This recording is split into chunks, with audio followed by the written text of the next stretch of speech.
Jason and I basically had this discussion on a phone call last week, and we were like, you know what? People might need to see this. This might be a really good conversation to put out there. I'm really hoping that the audio doesn't get screwed up like it did with the public offenders live. Thank you, Anonymous. When I went live with public and then I tried to download it, the sound was so crazy. What's the show about? Yeah, okay, let me read y'all a little synopsis so I don't, miss anything. Yeah, Anonymous, I'm gonna try, for sure. Okay, so the plot is... okay, so Sophie, she's the lady in pink, right here, this lady here. Sophie and her family relocate from a fast-paced city life to a seemingly idyllic Texas town, hoping for a fresh start.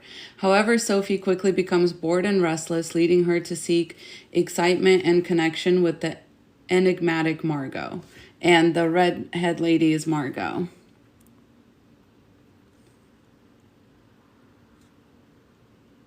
Okay, looks like I can invite Jace up now. We'll see if that works. So Margot introduces Sophie to her exclusive circle of affluent housewives who engage in activities like late night target practice and dangerous parties. Sophie discovers that beneath the surface of their glamorous lives lies a dark undercurrent of secrets, jealousy, and hidden desires.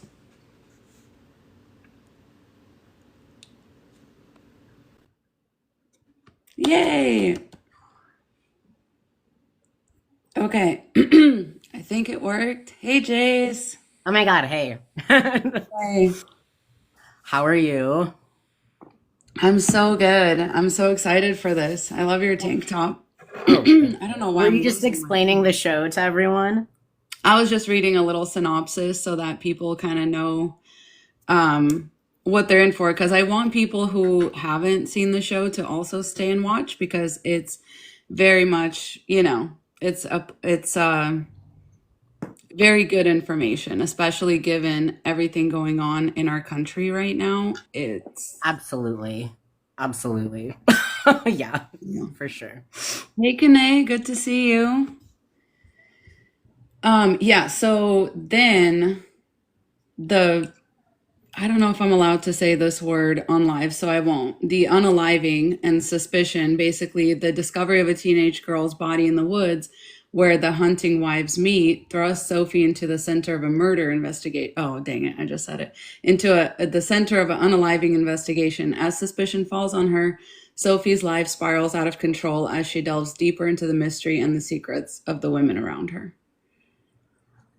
It's so hard to self-censor on here. It really is. There's new words that you can't say every day.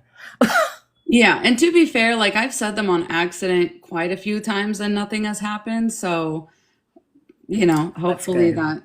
that stays. That stays the case. All right.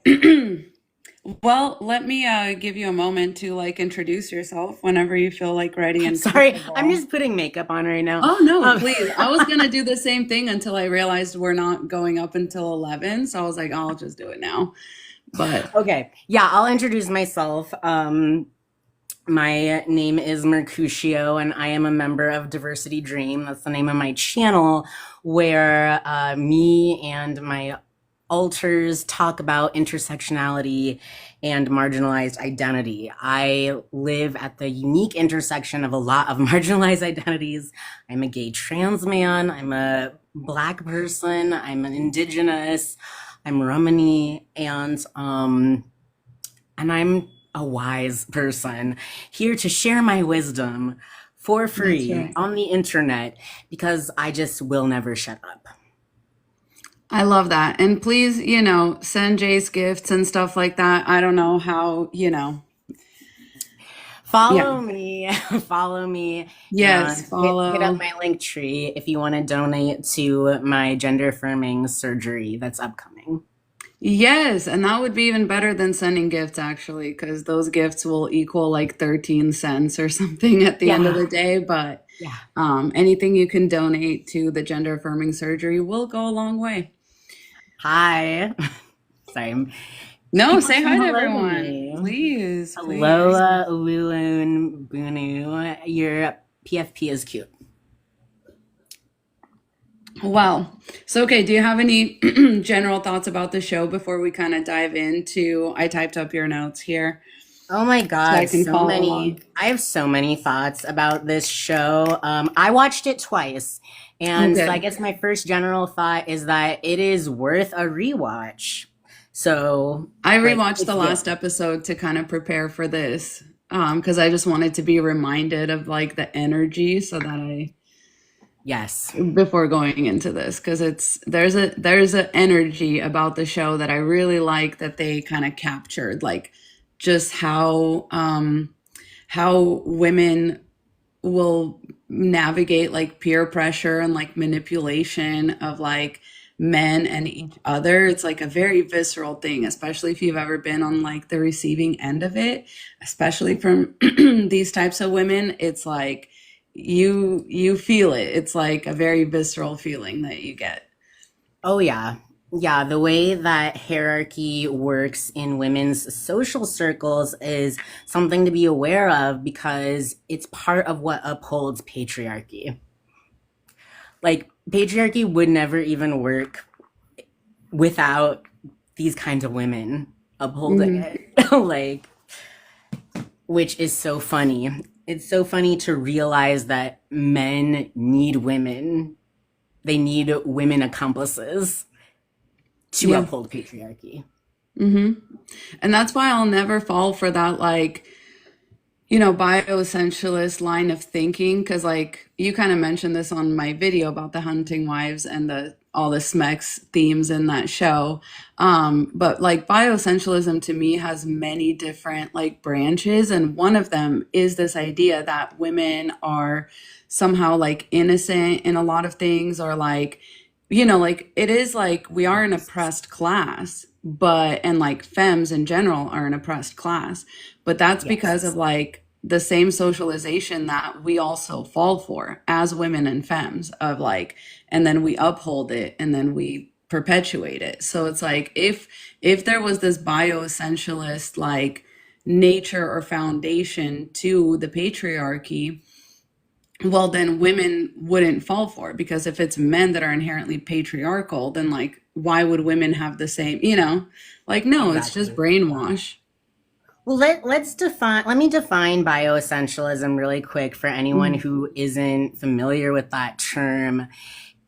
It has a lot of applications, you're right. But what it means, bioessentialism is just the idea that you are innately born with certain qualities specifically due to your biology, so hormones or your reproductive organs.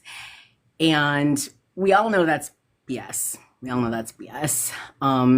Men are not born this way. They're not born awful. They are socialized into a patriarchal system that makes them the way that they are. And similarly, the idea that women can do no wrong, like because of their biology, right? Because they're weaker, the weaker sex, like yeah, that's bioessentialism. That's also BS. But that actually segues into a thought I had about Margot this morning. Her character is probably the most provocative character on the show. Wouldn't you Hmm. agree? Yep. Right? But the reason why she's so provocative is because she goes against that narrative of being innocent, right? And incapable of, violence, right? And some of us know this already, some of Yeah. us, yeah. So, No, for excuse sure. me. And I only mean that in the sense of like, some of us have dealt with a woman like this in our life at some point, and we Oh my know God, that, yes. that's why we're not as susceptible to the whole like, yeah, women are going to save the world. And like, it's Girl like, power. Right. it's honestly like, and I've heard somebody say this, and I wonder if you like, I wonder if you agree, because sometimes like I'll say something that I think is like really cool and you'll be like, no, and I'm like, thank you. But somebody once said that like if you snapped your fingers like tomorrow, like Thanos, and like all the cis men were gone, for example, we Yeah. would still be left with the patriarchy. Like we would still be left with a hierarchy because removing just the biological like men would not solve the problems of like general hierarchy, like the capitalism hierarchy, the race hierarchy. It's like No. we would still sort ourselves into categories based on that, right? Well, those categories we've already sorted ourselves into. So, like, just getting rid. Okay, this is exactly what would happen if we just got rid of, so-called biological men, people born male who identify as male, cis men. Yes, yes, yes, Um, then cis white women would be on top. exactly. And they would Rich, literally just take the place. rich, That's all I want. able-bodied, beautiful. Yeah. Yeah, like conventionally attractive. That's just who would Yes. take the top spot. And this Yes. is why I'm Yes. trying to like, kind of get us away, especially on the left, especially in the women's movement, get us away from the idea of like a perfect leader, because that's fascism. Like, spoiler alert, that is fascism. There's no perfect woman that's going to lead you to liberation. That woman is you, that person is you. Like, you don't, we don't even need to like make this again a bioessentialist thing, because men need liberation from the patriarchy as well. Like, not to be the friend that's like so woke that they're almost on the other side of the coin, but like they do. Like it's crazy to think that like, without socialization, we wouldn't even have like we don't have a lot of the intrinsic things that we operate with without the societal socialization. Like we know that like children, unfortunately, like children that are neglected or like locked in a closet for 13 years, they don't come up with their own language, they don't come up with everything we know is taught, and that's why it plays out the way that it does, and that's why certain men can deconstruct it, that's why certain women can deconstruct it, but that's Well, why and on both the people fall topic for it. of, you mentioned, patriarchy is bad for men too. It affects men too. I don't think that that is, I don't think that's controversial to say. Well, I don't think yeah, that's I don't either, anti-feminist but to say, yeah. especially because a lot of times when people are talking about men online and how bad they are and the patriarchy, which is all very valid, they forget about the existence of marginalized men. And that's the other thing I don't like about the whole thought experiment of what if all the men were gone, all the biological Mhm. men, and there were only women. It's like there would still be men because trans men exist. Like, Exactly. Yeah. And that's what I mean. And they would still be marginalized because yes. we are not beyond that. Like women, again, women are not beyond that. Women are not beyond a hierarchy. Women are not beyond oppression. Like, there's books on that. Like they were her property. Like that's a thing. Oh yeah, that book. Yes, very good book. Hmm. Very, very good book that explains that yes, women of privilege are capable of immense cruelty. Mhm. Yeah. Okay, somebody just said, Keegan just said, it just came from another live where tons of guys were refuting their oppression under patriarchy. Yeah, yeah, they will do that. They guys do that all the time because in their opinion, I think admitting that you are affected by oppression is a weakness, and they don't want to face that.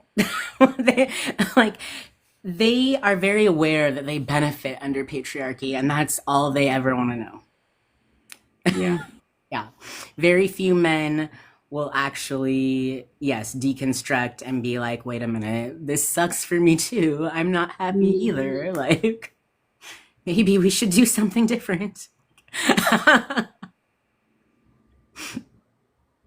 That is how it goes. Yeah, Um, it is still controversial. No, you're right, Keegan. I was agreeing with you. I wasn't like calling you out or anything. That was a very good point to make. mhm. Yeah, I don't think a lot of men want to know that. Like, I really don't think they do. Nope.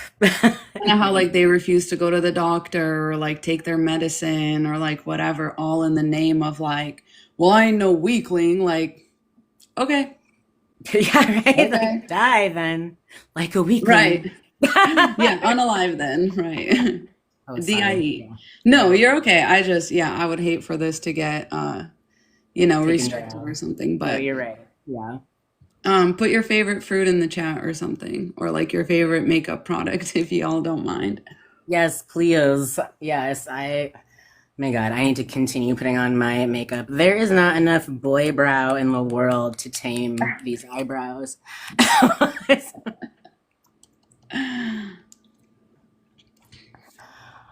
Oh, yes, we love TikTok Shop. Thank you, MC Harrington. Yeah, so okay, I wanted to see what you think about the comment above, Keegan. 4B Forever says, my only pushback to this is that there is a lot of male violence in certain mammals other than humans. I would say my only pushback to that is they're violent against like not their own kind, right? Like, Right. So, like, I mean, this argument isn't based in science, it's an anecdote. So I'll go ahead and refute it with my own anecdote. Um, I've been on testosterone for 2 years. Before I got on it, people told me that I was going to get T rage. It was going to make me aggressive, angry, and yeah, that it was going to do, all the stereotypical male things to me. Testosterone made me calmer. Testosterone made me more centered in my emotions. People told me I wouldn't be able to cry on T. They said you'll lose your ability to cry. I actually cry more because dysphoria that I experienced as a trans person was numbing me. It was numbing me to everything. Testosterone makes me feel more connected to my femininity. I am a femme. I am a gay femme. Um, and that was the beginning of my deconstruction, actually, when I realized, wait a minute, I'm not just turning into an R word machine. like,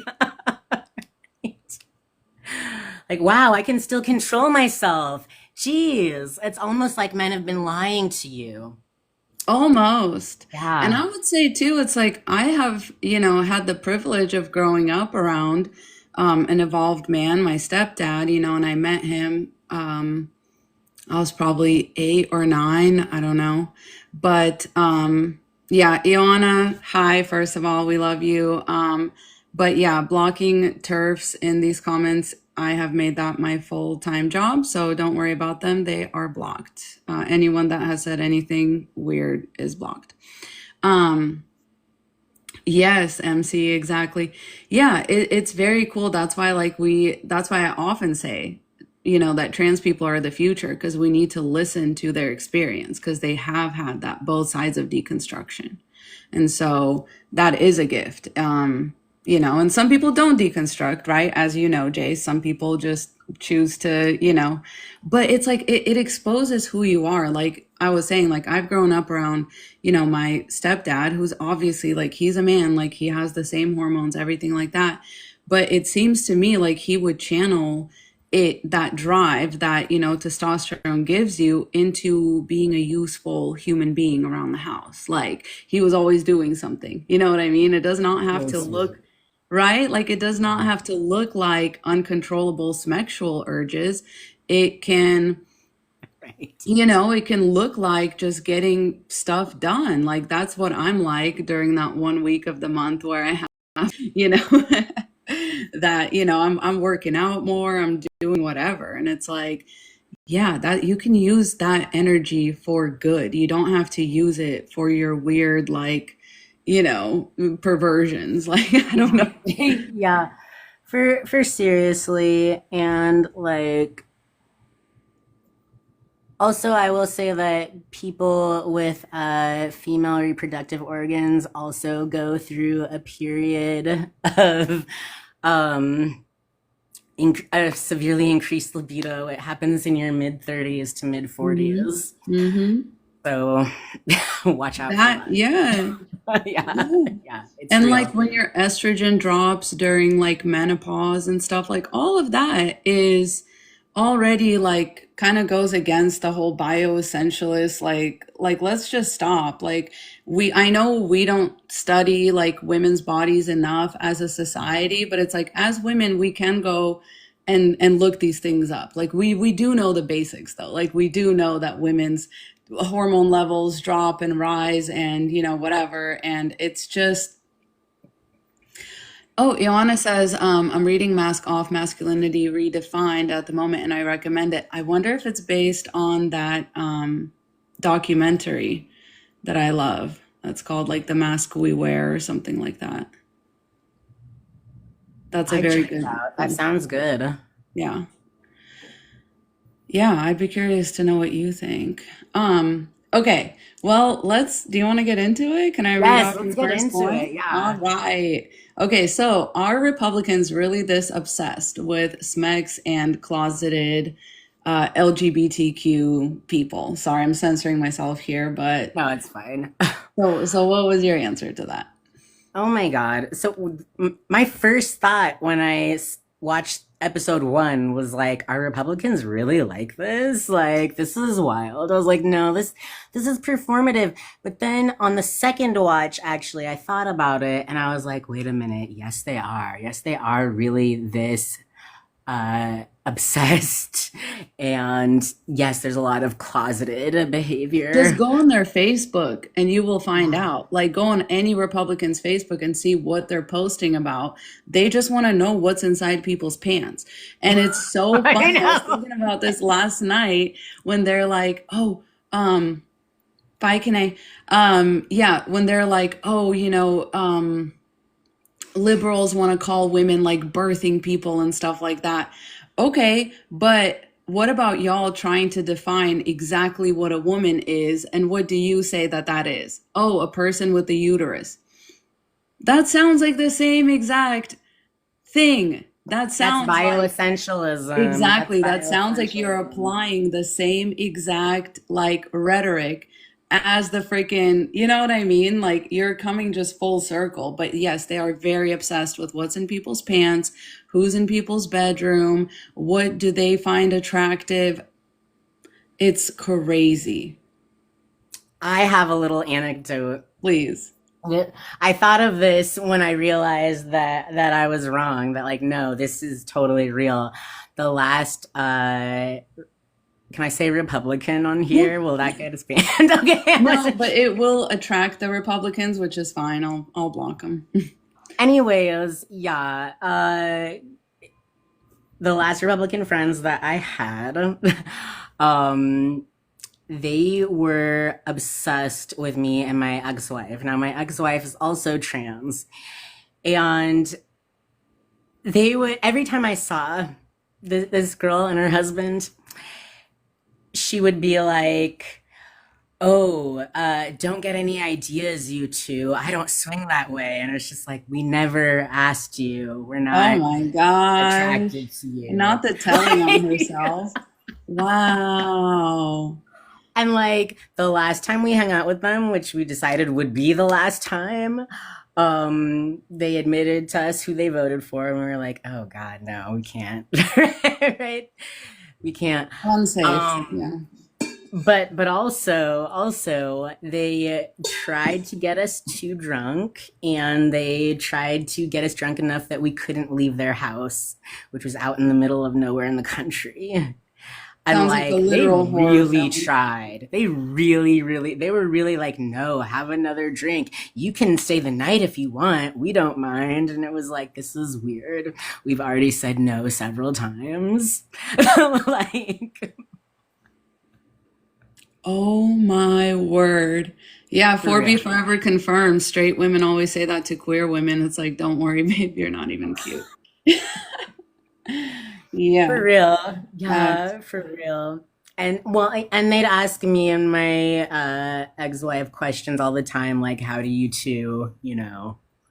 I, Like, you know what's, and it's weird because in churches, and especially I feel like this became like non-taboo again, weirdly enough, in the late like 20, the late 2000s. Because I feel like church and SMEX, there was always kind of a separation of church and SMEX. Not always, listen, not always, but while I was growing up, there was less of that. And then all of a sudden, like these new reformed churches, I remember one of my friends telling me, because he was like serving, at the church and like playing in a band, and they were going, he and his wife to be were going through like one of those premarital classes, and when they were like asking them all kinds of things like what, like how many people have you slept with before each other, like all that kind of stuff. And then gross. after Mind your own business. And then after that, after they were married, they once again had one of these interviews, and they were asking them like, well, how often do you have SMEX? What positions do you Oh have my SMEX in? God. Yeah, like all this kind of stuff. And it was like to be a church member or something. And I was like, see, this is why I never signed any church member documents in my life, They because hide this is behind like weird. piety, but this is a schmink, okay? You Yes. know what I'm Thank you. saying. Thank you. Because how many people we like come over, back quite a few years ago when we were attending church, we'd get invited to like hang out with other couples. And it's like, yeah, that's what you do. You hang out with other couples. And so many times it would just be like this incredible amount of TMI. It would be like, Oh. dude, we just met. I do not need to know that you were addicted to corn for the first like 2 years of your marriage. Like, I don't need to know that. We Oh my like just God. sat The down to men in dinner. churches who are addicted to corn and they wear it like a badge of honor. They sure Like, do. They love that. They love telling you that shit. So right. yeah. So let us just confirm that yes, Republicans really are this obsessed. They Like are. Yeah. absolutely over the top. Like they're the ones that are like, oh, they want to change the specs of children in schools without telling their parents and stuff like that. And it's like, okay, do me a favor and look up youth pastor and then hit on the news tab of your Google search. Okay? Because Yeah, that's who for you should be real. worried about around children's private parts, if anything.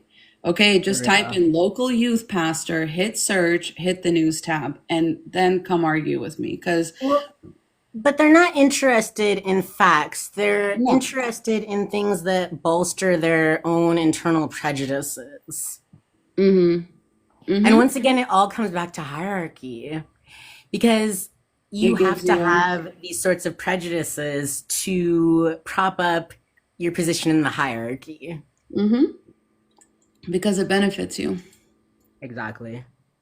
Yeah. And that, yeah, I kind of almost want to hang around on that because, like, Margot was clearly, and maybe we should, I don't know. You let me know. We can come back to Margot in the end. But I just wonder if that's why she was kind of so comfortable navigating that church world and that conservative world using SMEX as like to lead with, like, um, Yes. like Yes. that she kind of intrinsically knows that. And like as a sociopath, it's almost like this like instinct that they have that they're going to find everybody's weakest point. And it's kind of very telling that among these people that run in her circles, Smex was always their weakest point. It Because they're almost is like, repressed. Because they yes, repress okay. it, So that right? was Like, okay. That was easier than, yeah. Girly Pop is praying after for forgiveness after Schmex with her boyfriend. It's like, girl. Right. Oh, MC, we're talking about Margot, the red-haired lady from the Hunting Wives. Just how she was like navigating that world, leading with her sexuality, and like it didn't almost matter if it was like men or women or whatever. And you know, it's funny. You sent me that TikTok that you were like, "Oh, this, um, the allegations TikTok," Yeah. and I was thinking about that, and I was like, "Man, it's funny because a lot of people will call people lavender couples where they're like not very like gender conforming." My angel in the back. I'm so sorry. I can't when I see her. Ah, Dee Dee. Sweetie. Oh. I love her so much. My precious. Okay, sorry. Done fangirling over that. I just love her so much. Okay.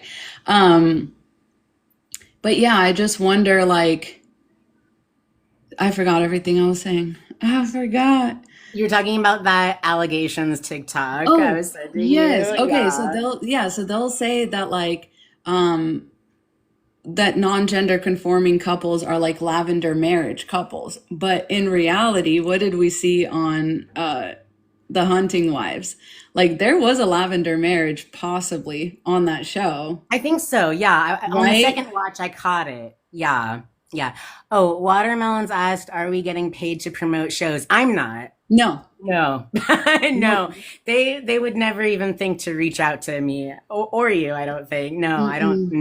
No. In fact, there is like a TikTok program that pays you like extra. There's extra rewards to talk about different things, but they have never done that for me. I think I got that one time when I happened to talk about Secret Lives of Mormon Wives and then they like tagged it, but the extra reward on that video was like $3. I was actually hoping that they would give me those extra rewards, but they didn't. So no, and we certainly like nobody reaches out to us from like freaking Netflix, like, oh, can you like feminist like no, I'm so sorry. No, nobody is doing that. No, I wish. not. You know what I mean? Like that, No. and I also think that could be a good thing because it's like, why not pay me to talk about your show? Like influencers get paid to talk about things all the time, but it's like Yeah. I'm an educator, unfortunately, and so we're both educators, so that Yep, explains educational why. content is not popular right now, Yeah, y'all.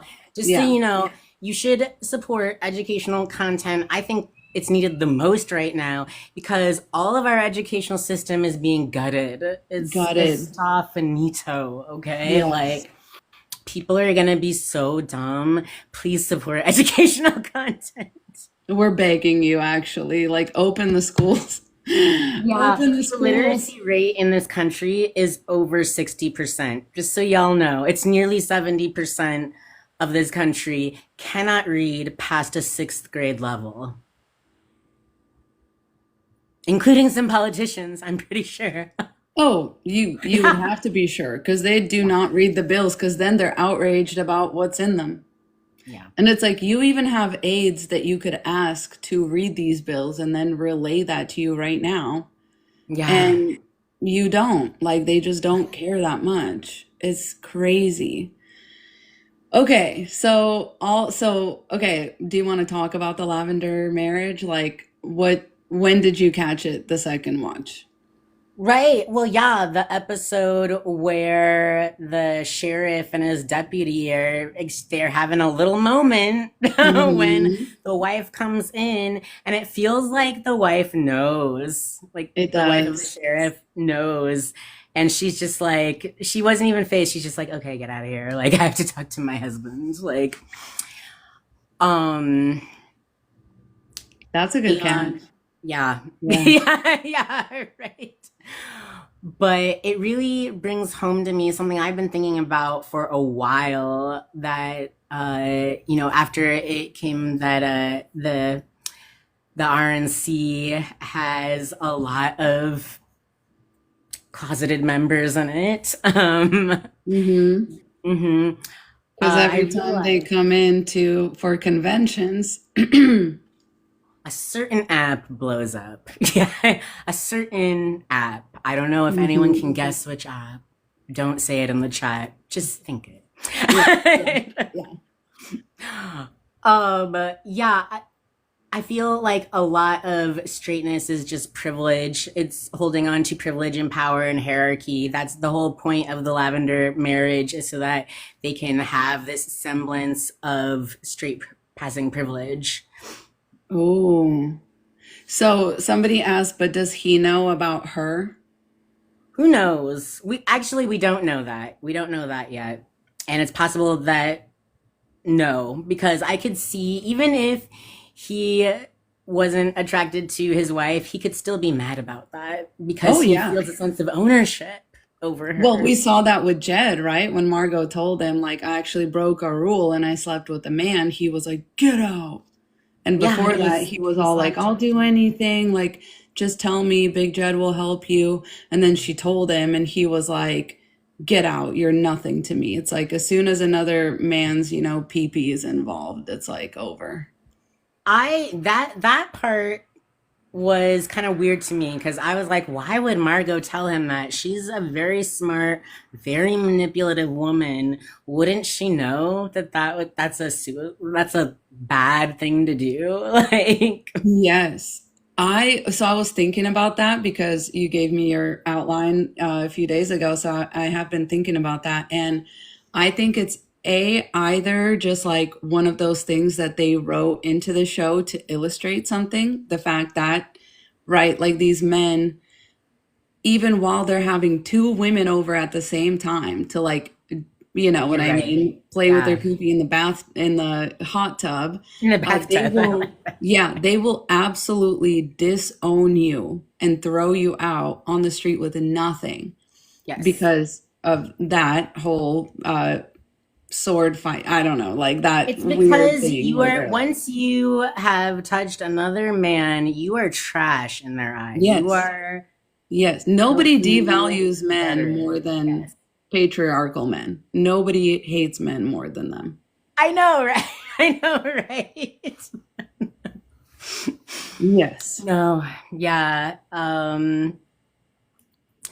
And yeah, somehow the idea that, two women together, that's not threatening. That's hot, Yeah. right? Yeah. Yeah. Yeah, or I think they wrote it in just because she was kind of like back against the wall and like, but once again, I think it was more like a plot device because I agree with you. I don't think in real life she would have told him. She would have probably Never. just Never. unalived Sophie or something like that. Like, Or just and just omitted that part of it. Just made yeah, up some because the lie to DA tell closed the him. case, right? Like, she did Yeah. not need to panic like that much. So. No. I don't know. I do No. feel like it was just kind of to move the plot forward and to kind of have her left resourceless and kind of like desperate.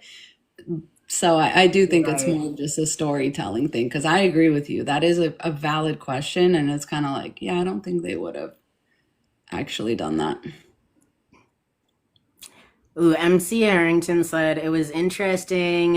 It was an interesting seeing mirroring Sophie and Margot both oversharing with trash husbands. Yes. Yes. Yes. Both their husbands are awful. Like, God. Oh, especially Sophie's husband. At least Perfect. Jed Yeah. is, Yeah. attractive.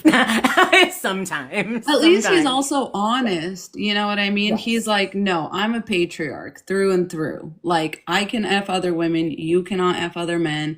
This is how you're going to act. This is what you're going to do. So it's like, as a neurodivergent person, I understand the appeal. It's like, all right, well, just tell me what the deal is, You know like, where I you get it. stand and there's no Yes. games. But that vague, like, performative, like feminism, like good husband shtick is like so, oh, it's so diabolical. But also, Sophie's husband I'm sorry, he has no personality. He's so boring. He's so lame. Like, the guy has no punch in him.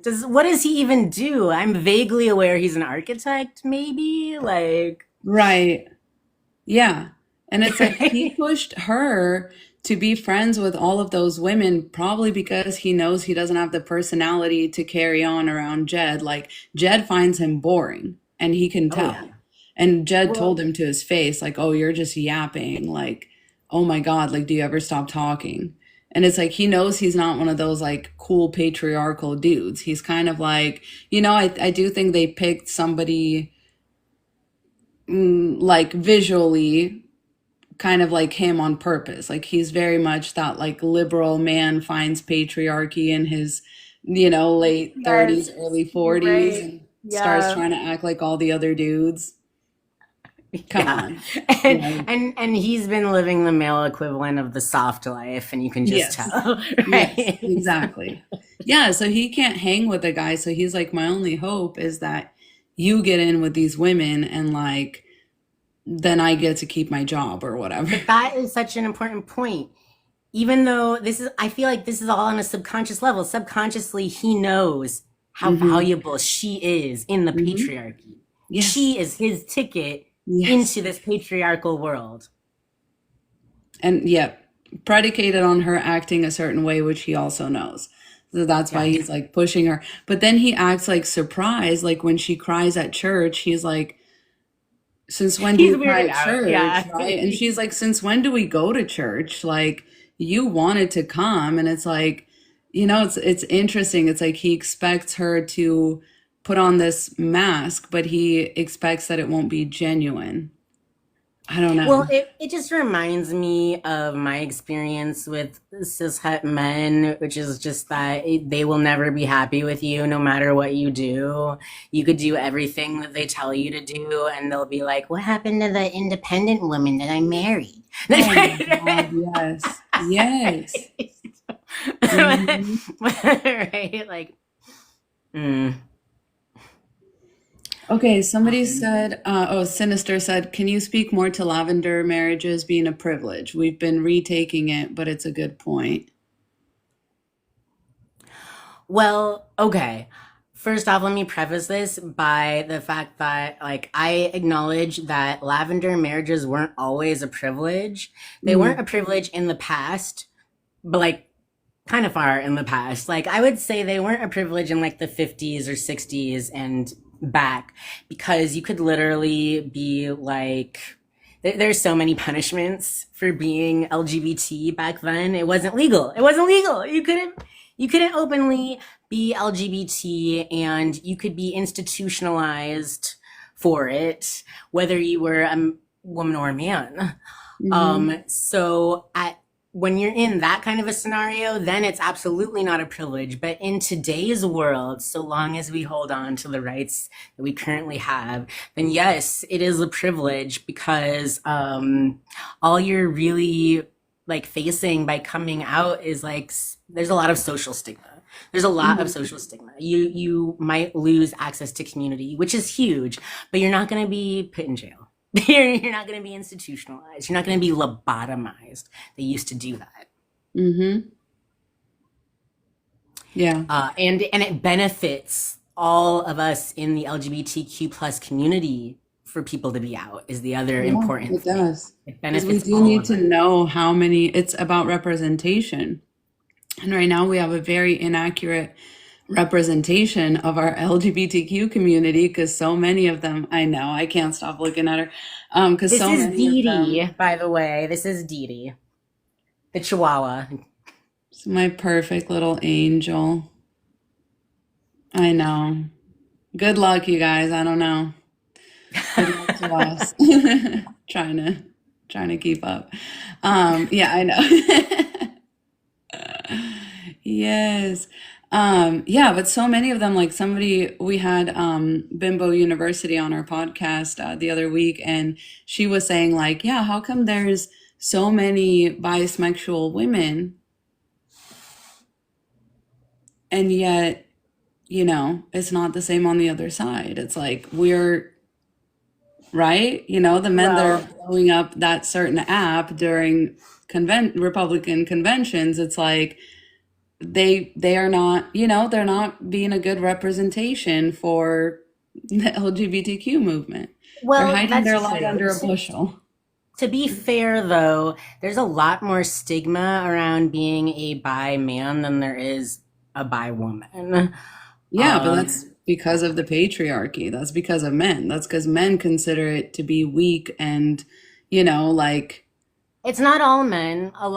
right. I've seen a lot of hatred for bi men come from women as well. That's true. That's true because they're more Because they like think it's threatened. gross. Yeah. Yeah. Yeah. And they think that you're more likely to cheat, which Mm-hmm. doesn't make any sense. Because I guarantee you, if a cis man is out as bi, he has done some deconstruction. Like, Mm-hmm. I'm Yeah, not that's gonna say he's automatically a feminist, but like more likely. mm-hmm. Yeah, I know. I think and he did me so dirty. Yeah, that's why we're saying like listen, True. people Yeah, are they still people. can. Yeah. People are Yeah. people. Some people are going to be a sociopath no matter what social standing they have, right? Like, and they'll play into that part and they'll hurt people. And that's what happens. But it's like all we can do is assume that some people are good actors. Oh my God. Oh my gosh. I can't. She's too cute. Okay, do you want to why don't we get to to Monet? Let's see how Oh many my people know God. who that So, is. right. So, so, me and you were talking about this show before in private, and we were both like, what even is the Black Housewife's name? Like, we know Right. nothing about her. She is literally just there to be the black one. But she's Right? not, because notice, like in the promo Oh my posters, God, she's not even in the not even in promo. them. No, not in Wow. any of them. But even on the show, she has no subplot, she has no backstory, no flashbacks, no nothing, and we don't even know her name. I figured out her name was Monet through the process of elimination. Tell me about that. I'm so excited to hear about Yes. this concept that you're gonna coin. Okay, here it's a very simple once I explain to you how I did it. On the second watch, there's the episode where Sophie, spoiler alert, sorry everyone. Sophie gets ostracized by the whole group. Do you remember that? Hmm. In And the so kitchen, right? Until right, Margot she's kind of looking through her says, social media and she sees that everyone has blocked her. And in that scene, the names are going across her phone. And I actually stopped and watched the names, and Monet popped up, and I was like, well, that's the black one because all the other names are just like, mm-hmm. right? Sophie, Margot, right? Like Yes, exactly. And they through had the to give process her of that name. racism, I was like, no, okay, so her name's Monet. All right.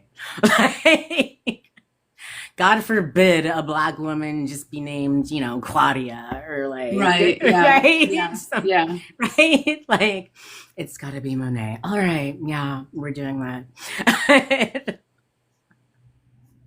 Yeah. And they settled on that one because it still is like it's in that like kind of in between, right? They didn't go with like Right. Well, it's not a hood black girl right. name. Yeah. Yeah. Yeah. Yeah. It's, respectable, but still, she's black. Like, they just really want you to know that she's black because it's apparently Mhm. not obvious. And the writer's room, it's like I just wonder if they were further making a point with that or if this is just like whiteness in the writer's room. Because some things push me towards that where it's like, oh, like she was the snarky one. She was the one that was like, oh yeah, like your shoes, like so comfortable. I I don't know. Would you have been that one? Yeah, well, her role doesn't make much sense to me given the experience that I have being the only black woman in the social group. Um, it's a very alienating experience, but at the same time, usually the sole black woman in the social group is like second tier, is like only underneath the top dog or whatever. Um, so she would be like Margot's best friend, but also she would be like kind of like, yeah, the guard dog of the group. She's there to prove a point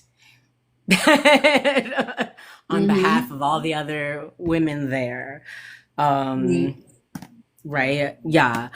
I remember when I was growing up in women's social groups, I was very popular, but at the same time, if I ever stepped out of line, I'd be done in that group. I could never call them out on their racism.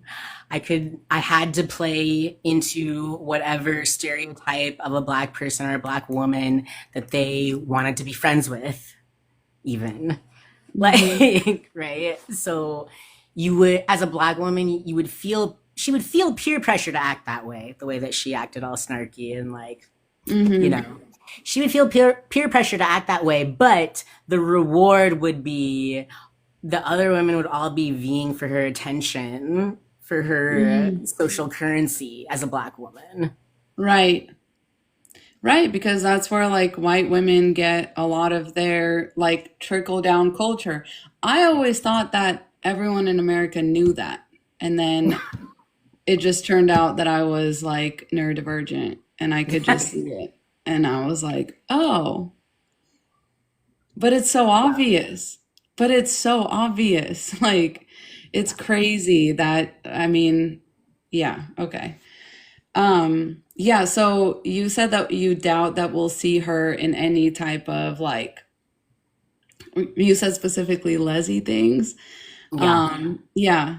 Why do you say that? I mean, I think, yeah. I could be wrong because this show is trying to like push envelopes in some ways. So I could be wrong. But in my opinion, an interracial, like lesbian experience would be a bridge too far. So they would Mm, have to bring in another black woman for that to happen. mm, And I don't think they're going to do that. interesting. Yeah, no, I see that point. I think they like um, unintentionally made her like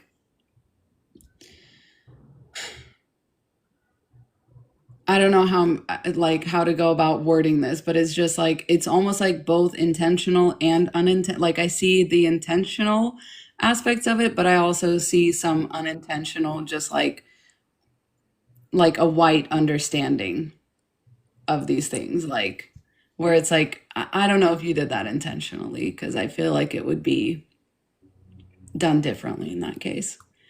Kind yeah, of like what you yeah, for said, sure. where it For wouldn't sure. be she would be like the second in command. Yes. Um, Yes.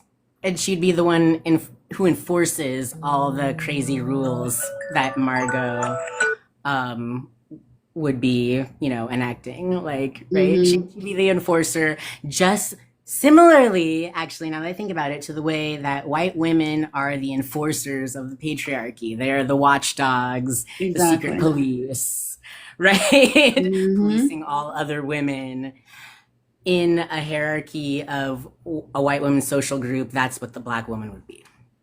That's so interesting.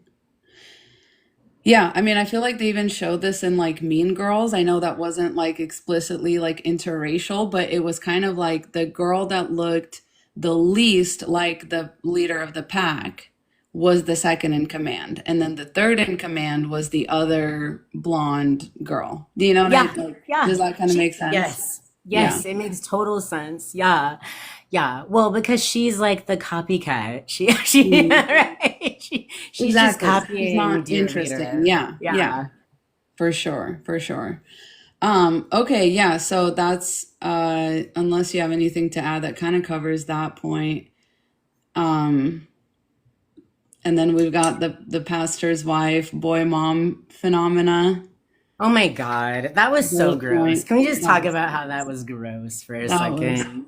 but it's true. But I do think it's true. Like I was kind of like thinking it all the way through. And the scene we're talking about in particular is you don't get there's the woman right here. Hmm. That's the pastor's wife. And you don't really get much of her backstory until you get a flashback of her giving birth to her first child, and it's the Her boy only that child, right? I think he I is think her only that's a, child, yeah, I right? think so. Yeah. Her one and only child, and it's a boy. And when she's giving birth, her husband is very clearly not in the room, so that's one thing I noticed. And the nurse brings her the baby and is like, okay, like, are you ready to start trying to breastfeed? And she's like, well, I can't you just give him a bottle? I didn't think I was ever going to do that. And yeah, I've always thought it was weird. I've never even had a mouth in that area. And Yeah. that Right? paints That's a a crazy picture, thing to admit, but we'll right? blame it on the medicines they give. After having, yeah, after having a whole child, like you still have never, you know, uh, okay. And so then when he latches on, you see this very intimate moment between them where she kind of gets a lot of like pleasure out of it. And yeah, off brief, you get it. Like that scene tells you so much if you know what to look for because it explains the whole boy mom phenomenon, especially in conservative women, because I think conservative men treat women with that bioessentialist mindset of like you're whole, you're a person that people come out of, you are, you know, for a certain use, you are something that makes me feel like a man is having smex with you in a way that makes me feel like a man, right? That doesn't Yeah. take your pleasure into account, that doesn't, you know, do any of that. And here comes this innocent, vulnerable little child and he latches on to like, sorry, but you know what I mean, like you can see where I'm Yes. going with it and you Yes. experience intimacy with a man for the first time. Yes, and I mean, most of us have seen the boy mom phenomena on TikTok. Like, it's real, and it gets wild. It gets wild. There's a word for it that I don't think I'm allowed to say on here, but it's very, Right. familial. It's too Yeah, let's use familiar that. in a Yeah, let's use familial that. way. Hmm. Yes. So, but oh my goodness, I just made a connection. I think women who fall for the I can change a man pipeline scenario might be more susceptible to being boy moms because So that's a true. man that you had a direct hand in creating, both literally and philosophically, you raise him, right?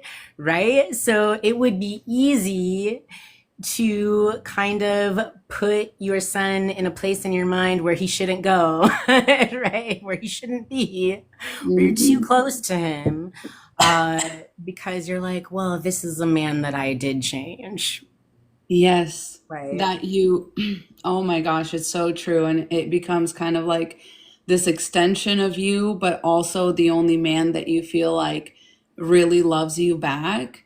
And Yes. it's like he could have stopped acting like that at age 5, but in your mind, he's always going to be that little boy who needed you and who, like, you know what I mean?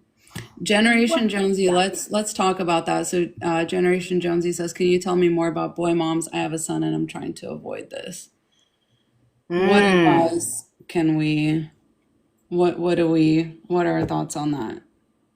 Okay. Well, I mean, boy moms are essentially mothers who put their boy children on pedestals. And what you're doing is you are creating a super patriarch, honestly, when you Mm. do that.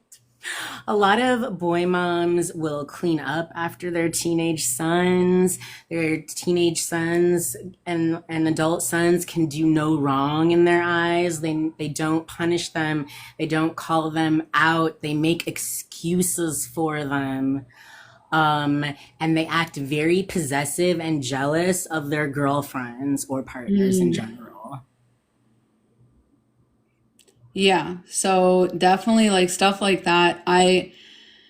One of my mutuals also was sent me a DM saying I should make a video about this because I was on the podcast maybe talking about how I was raised as an only child. And since my dad was like an equal contributor to the household, I left that house and entered a marriage with not knowing how to do a single chore. And so I was as good around the house as like a man. Like I literally didn't know how to. I tried sweeping like this because that's how I saw people doing it in cartoons. Like I literally had the sweeper in one hand and I was making this motion instead of like, Wow. the real way you're supposed to do it. And she said, you should make a video about how boy moms that have girl children treat their boys like they're an only child. And I was like, oh, that's actually pretty mind blowing because it's like, yeah, you got to grow up as an only child in a house full of other contributing members. So it makes so much sense, like, because your mom cleaned up after you alone, or like your sisters were made to clean up after you. So then you move in with a woman and you're like, where's my woman, like, cleaning machine? Like, where is that? Right. Like that is so funny. I didn't know that about you, that you Mhm. didn't grow up. I grew up the exact opposite of that. I'm Romani and I was raised the Romani Yeah. way. So I Yeah. was cleaning from birth. I was, but like literally like probably from 3 on I believe it. is when I I know started lots learning of to clean. families like that. Yeah. Yeah. Yeah. No, it's unfortunate. And I don't know how it's just like a universal miracle, but yeah, it just is what it is. Like I just did not know how to do things. And I feel like it benefited me. And, just in like dealing with men. And like, that's just not something I bring to the table. Like I think something if I you have to want to learn. not be a boy mom, you just have to understand that your son isn't special. I'm sorry. I'm sorry. Yeah. Yes. He's just a guy, and he needs to understand that he's just a guy in the world, not Mhm. more important than anyone else. Right? Yeah. Yeah. And it's like, parents definitely have like this huge love for their children, and you just have to like Normal. Normal. normal, of Yes. course. And you Yeah. just have to kind of deconstruct the patriarchy aspects out of it. It's like, yes, I love you, but what is it going to look like for you to be a productive member of society? What is it going to look like for you to be a critical thinker? I often tell boy Yes. moms this thing is that the patriarchy teaches men to not think critically, and because they can just kind of get away with it, under the patriarchy. But the reason that it doesn't want them thinking critically is because if they did, they would deconstruct the damn patriarchy. Like that's really all Yes. it is, because a lot of the patriarchal logic is circular. It doesn't go from point A to point B to point C. It goes from point A to point B back to point A. And it's like all of these arguments are very, very circular. And you just have to teach them to think not like that. You have to be like, no, like think actually forward. Don't go back to the first point. Ask why. Like ask, learn the Socratic questioning method and like do that to your son whenever he says something, crazy or comes And home. teaching empathy is important too. I mean, yeah, most girls who are socialized or people who are socialized as women have the experience of being taught to put others first, which is problematic because it goes too far. And then the other Yep. side, men aren't taught to do that. But if everyone was taught to think, to consider other people, this world would be a much different place. Totally agree. And that's part of that critical thinking because a lot of people think that logic doesn't involve emotion, and it doesn't have to, but critical thinking is logic plus emotion. It's both. Yeah. It's logic plus putting yourself in other people's shoes and like just asking those types of questions. Like, oh, like I don't know, the one of my mutuals talks about this a lot because he's a man who has kids, and that's literally how he processes these things with them. Like they'll come home and they'll be like, well, aren't girls not supposed to blah blah blah? And he'll be like, well, why? Why wouldn't they? Well, because, and then it's just like, Mm. yeah, you see that? Like, so what would be the right answer to that? Like, well, how would you feel? And then it's like, then it clicks. And now you've built a brain pathway that they can use. Like, they can travel on that pathway multiple times now. But it's like when we don't teach boys that, and a lot of people just overlook it. So, yeah, Generation Jonesy, we are happy to help. I know you've got this. the mere fact that you're even asking how to do it is already a really good sign. And like, It is. that's, people like you is like the only reason we can look ahead to a better future, because that's really, it starts right then and there. Well, because a So, lot of women will get defensive and be like, "Are you saying I can't love my son? I just love my son, okay?" And right. it's like, no, I don't think that's loving to your son, honestly. No. Having a relationship that is so parasitically close that you excuse all of his awful behaviors. Hmm. Hmm. No, seriously. And yeah, don't use them for emotional validation. That's another thing that, like, that's why it's Yes, important for Bella. women to decenter men, because until you do, you're going to view your son's like opinion and feelings and all of everything about him like as emotional validation of yourself, whereas you won't do that with your daughters. Yeah, I think that one's hard. I think part of the problem why women fall into this is because so much value is placed on boy children and having a boy child. Let me tell you, the last time I was in a church, I went to church for many years, and I was a convert, but all of the women in this church, all of the female leaders in this church, and I kid you not, and this was a progressive church, so-called progressive church. Okay, this was not one of those. Yeah. Yeah. Yeah, it was considered to be a progressive church. I was openly out at this church, anyways, but they all had three sons, and I'm not even kidding you. All of the female leaders in the church had three sons, That's and so bizarre. they would tout this. And literally one time my church mom, who was one of the big shot elders in the church, she was like, you know, if you stay in our church, you're gonna have three sons someday. I can sense it in you. God has given me a vision. And like I was like, Ew. woman, you know, That's that be emotional so for real. manipulation. Yeah. Yeah. And Yeah. that's But that also it like was creepy. It was it, creepy. well, because you can tell it's like not coming from a place of empathy. It comes from a place of like, no, but this happened to me and I liked it, so it should happen to you. Like it's like a reverse empathy. It's like you actually are projecting.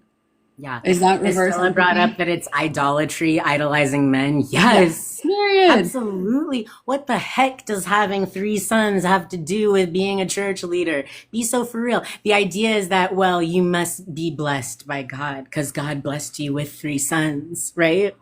Like, and it was so bizarre. I Yeah, was and it's like, like what if you want me century is to this? believe that you have a normal relationship with those children, I will never. Because you don't. That's so Oh my weird. God. I have There's so no the way. stories I could tell you about this Yeah. woman's three sons. I became close with all three of her sons and they were something else. Yeah. Yeah. I bet.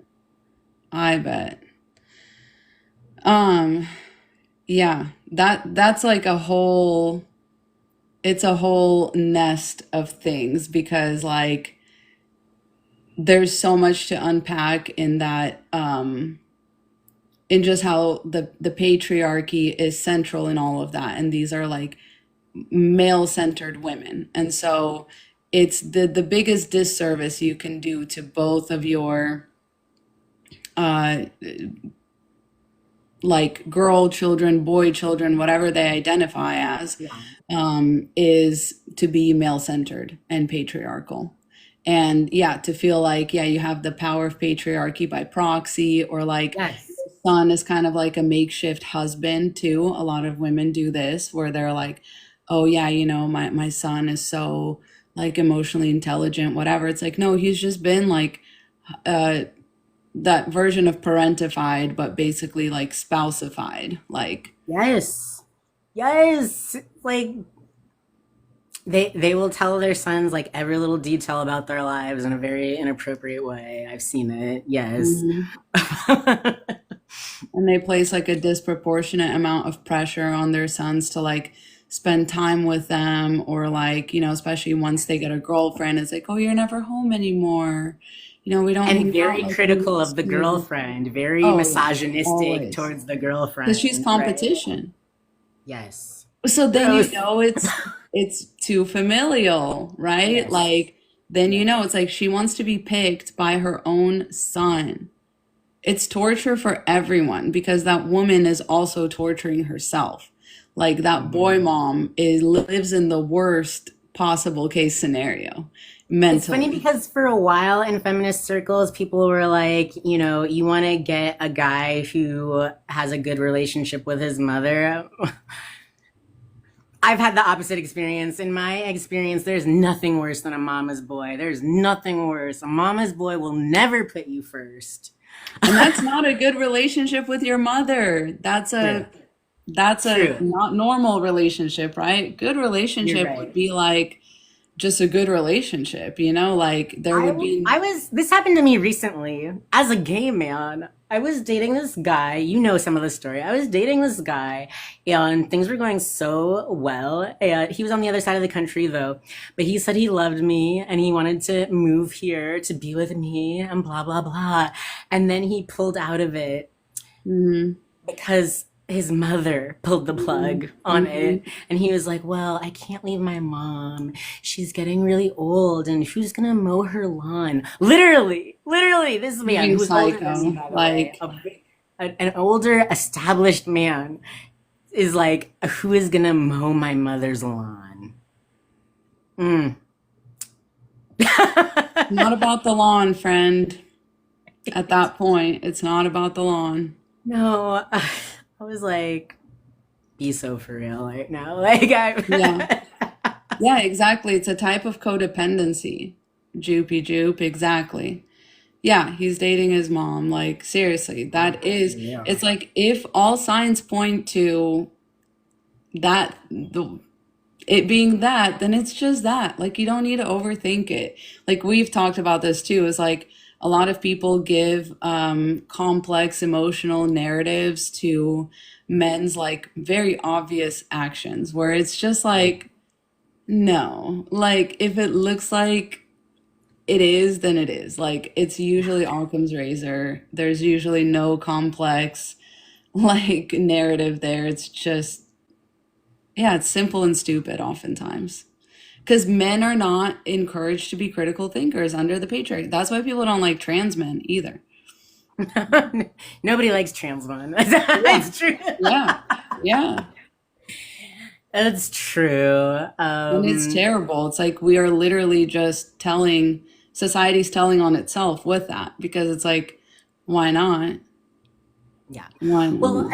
I mean, trans men just become the scapegoat Yeah. of cis men because I get a lot of hate from cis women, and I think it's because they know that it's too dangerous for them to take it out on cis het men. Right. Oh, it's so Like, so they, superimpose all their issues with the patriarchy onto a target that they do have power over. Yeah, and this happens to all kinds of marginalized men. I mean, white women did this with black men Hmm. and still Hmm. do, but also used to as well. Like that, it's just, that's a fixture of that hierarchical system. That's why we say, like, even if you were to remove all the men, what would be left is still hierarchical because we're not deconstructing that as a society. Yes, Yeah. everyone's always punching down, and that's exactly what women do. It's like how straight women will do that to queer women. Oh, I don't swing that way. You're what? Who said anything about that? Like, what do you mean? Like, but yeah, it's like you're punching down because you assume, and you're also doing that by like projecting, again, bioessentialist things onto it. It's like queer women are like more manly or something, so they have this uncontrollable sexual urge towards all women. It's like, Ooh, you're right. I didn't even think of that angle. It's so true. mhm. Yeah. Yeah. And also just over sexualizing LGBT people in general. In But general, yeah. yes. Yeah. Because and people don't realize like part of that spectrum is like asexuality. Part of that spectrum is, demi, like the very like there's the other side of the spectrum. It's not even, and also just because you have a different sexual preference doesn't mean that that is like a big, huge thing in your life. Like that, some people might want that to be the least interesting thing about them because it gets so overblown and so blown out of proportion. It's like, it's exhausting having to justify just how you feel, all the time to people that center themselves and sent like have that reverse empathy like projection basically where it's like no, this is what I would do, and it's like yeah, that's exhausting to have to always fight that like projection. You're It telling on is. yourself. People, you're under spells. I had women assume I would like them as if I just want all women. Yeah, right? Exactly. Yeah, yeah. And yeah, and straight guys do that with gay men too. They assume just a gay guy existing anywhere near them means that he wants them. Yeah. Or he wants to be their bestie or something like that, or like Yeah. it just becomes this pet pipe, it's like you just want like a pet. You see other people as pets. Yes. Oh my It's God. crazy. It's like an accessory. Hmm. I know that from being an immigrant and just from having people like, oh, she's Ukrainian. Say something in Ukrainian. Like, oh my God. Like, Say something in Ukrainian. it's Wow. so like dance monkey dance. It's so Hmm. weird. Hmm. Okay, so that kind of brings us back to Margot.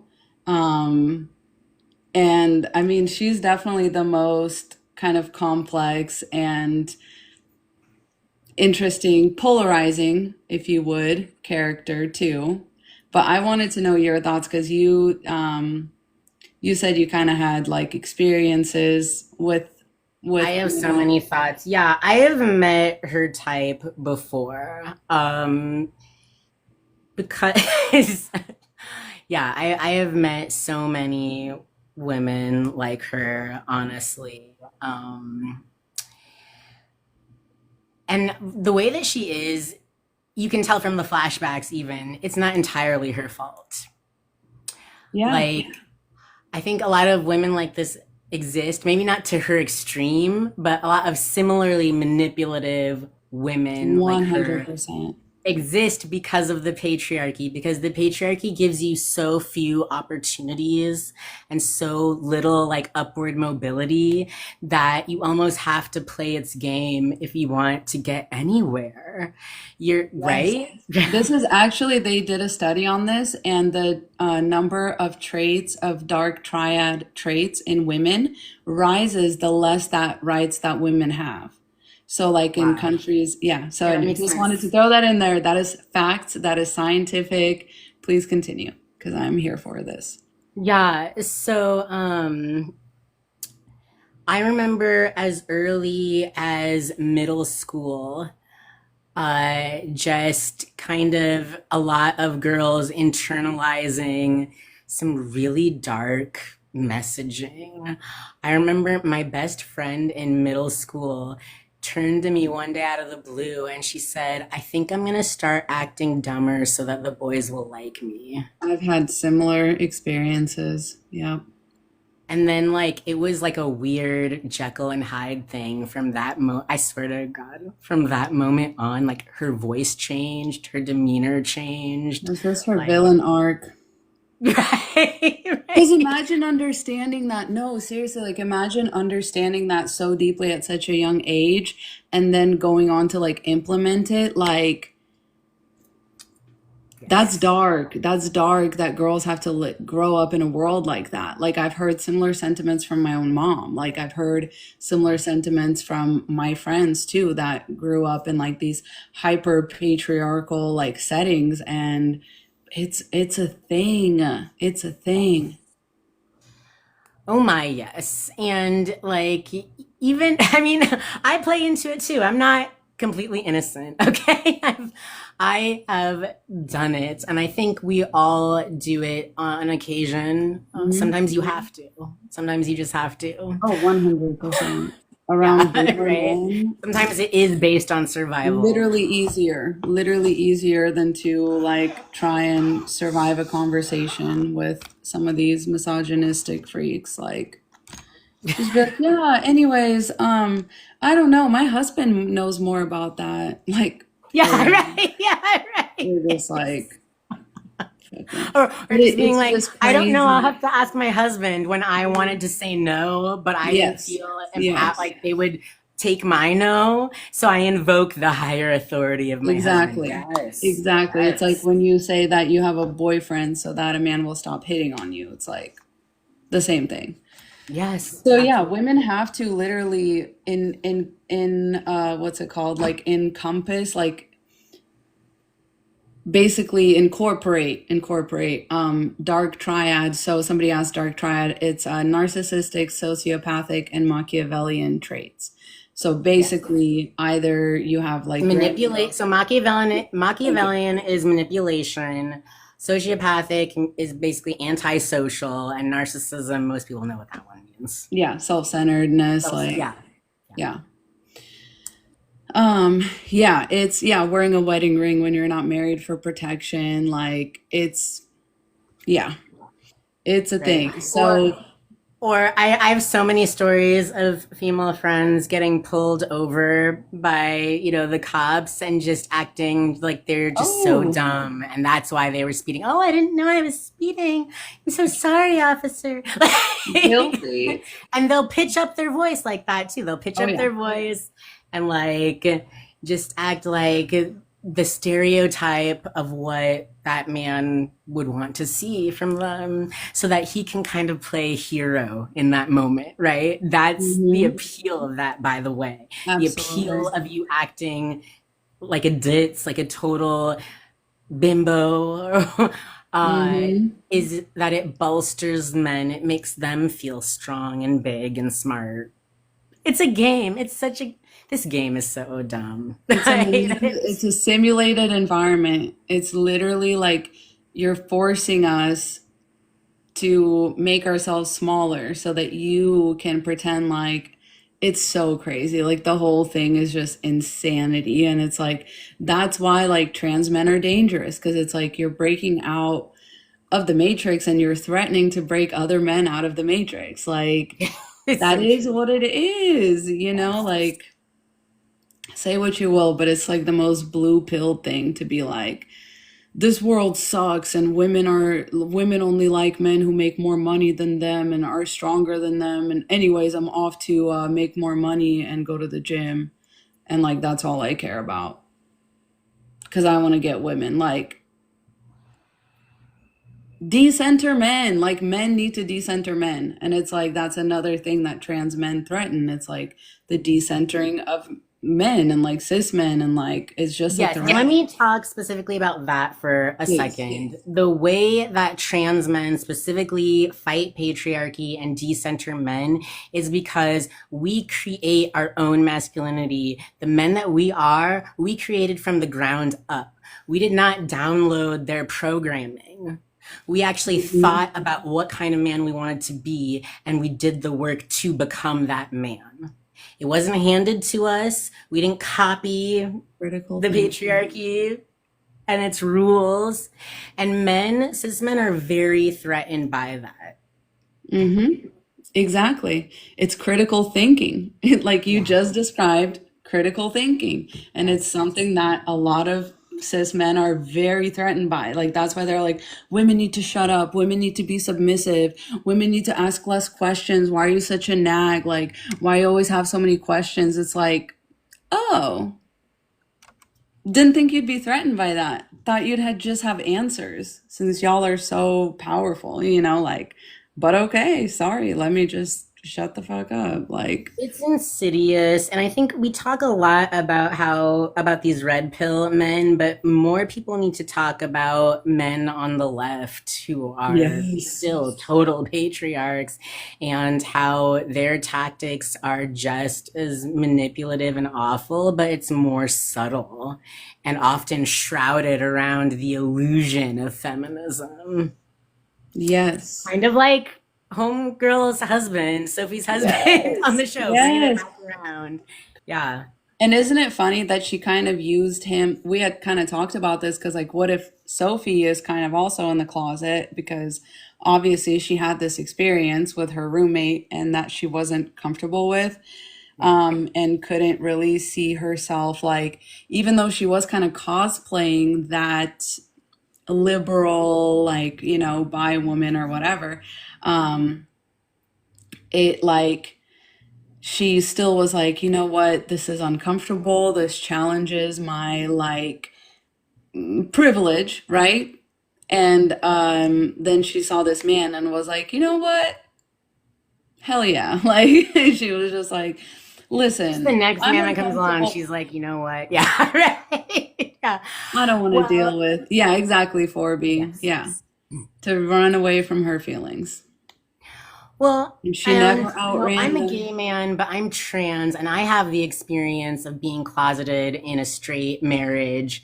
And so I can tell you a lot of my motivation is probably the same as her motivation, to be quite honest. And my Mm, motivation was I thought it would be safer. It felt like a better life choice because of the privileges that yeah. being attached to a man gives you or supposedly gives you in society.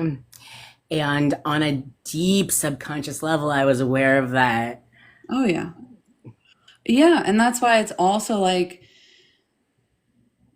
yeah, like you have to break through the matrix in the most visceral way, to be who you really are, which is why it's like so important to listen, for us to listen, because a lot of us, it's like we can we break out of the matrix, I suppose, by deconstructing it, but it's Yes. very different as in having like a visceral experience and like knowing, just knowing the real dangers of it, have experiencing the real harassment that you've experienced, and just being like still like living your truth is still more important to you. And that is like something that a lot of us will never know. Like Oh yeah, no, I mean that I gave up viscerally. everything to be who I am. That's why I'm so out loud and proud about who I am because I gave up literally everything. Somebody complimented my hair. Sorry. Thank you. Yes. Thank you, Yes. Vincent Van Gogh. Vincent Um, Van Gogh is the sweetest. I always enjoy having her in the chat. She's amazing. Yeah, I had to choose to live an authentic existence, and it was at the cost of my family, my relation, a lot of my relationships. I lost most of my friends when I came out. I got kicked out of my housing.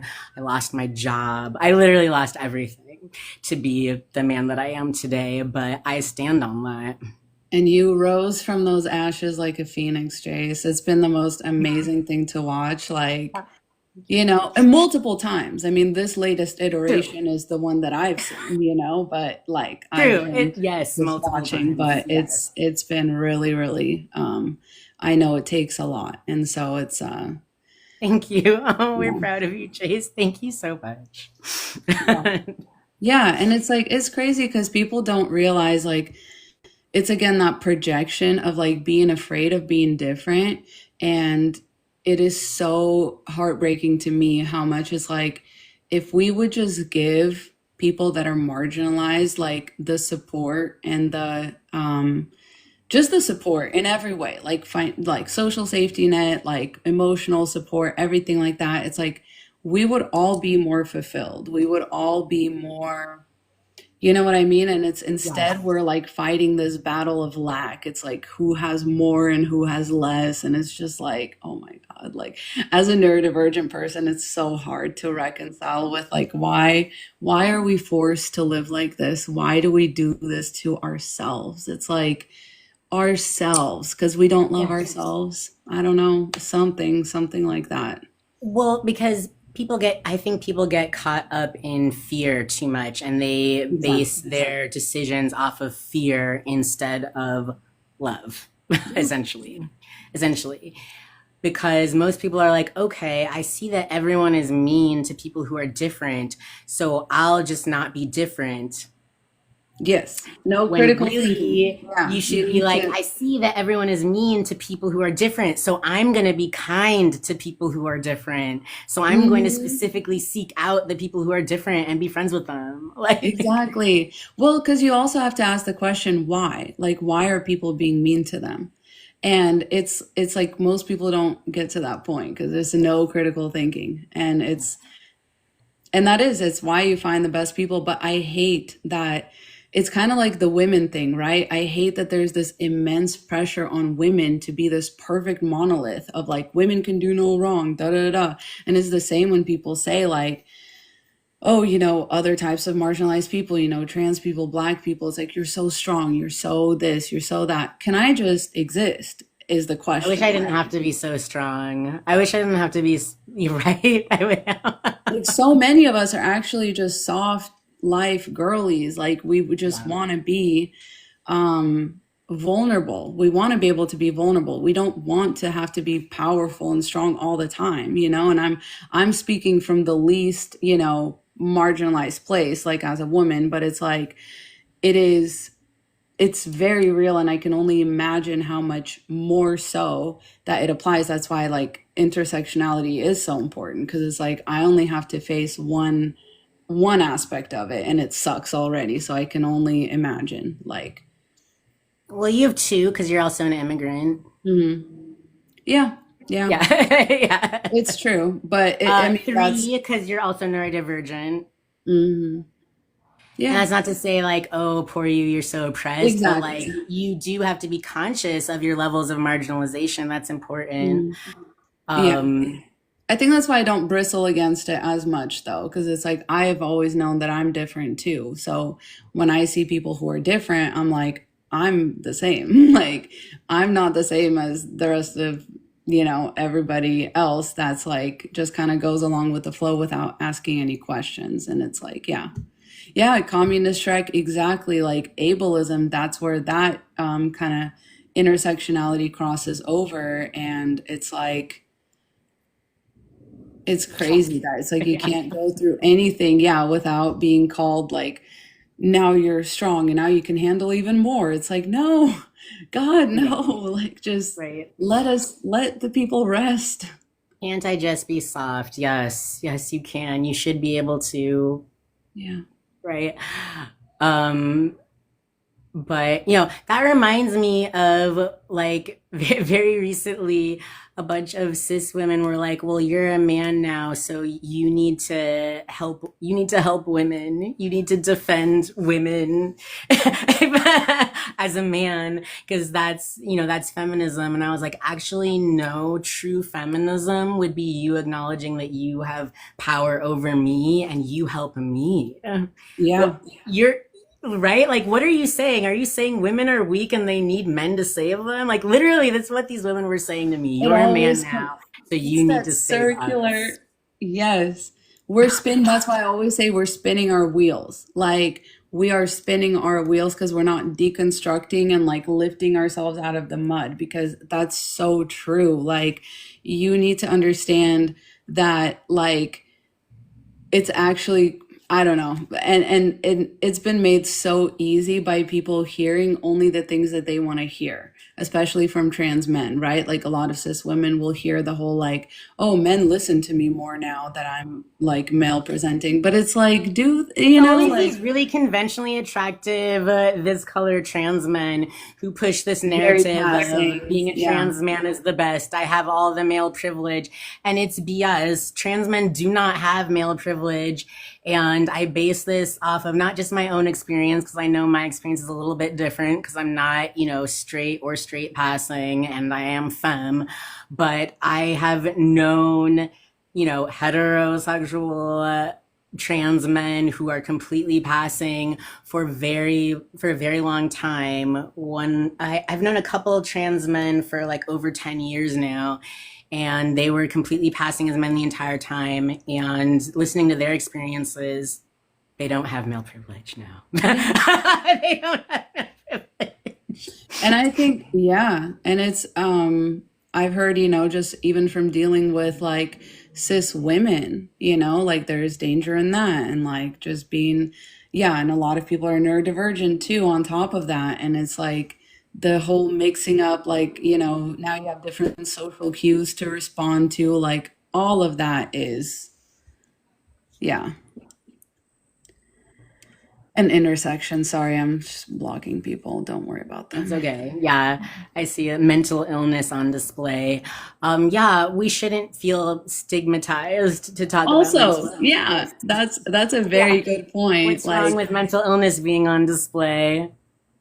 this is why America continues to be the worst country ever, and we actually just scored like second to last on like a happiness index of Wow. first world countries, and the countries that are like egalitarian and like led by women and have like social safety nets are obviously at the top, and we are just like almost dead last because of this, because it's like everything is stigmatized, being a woman is stigmatized, being we're all kinds of like phobic, right? And it's really just ignorant. Like, you're not transphobic, you're trans ignorant. If you would know, like, how you're saying, like, it's fear based. And I do like that we're calling it by its name, but it's also just a lack of like, if you ask these people, like, okay, well, what is a trans person? Like, what constitutes, you know what I mean? And then we're like, it's like we're working backwards to like, yeah, it's not really a big deal and it's none of your business.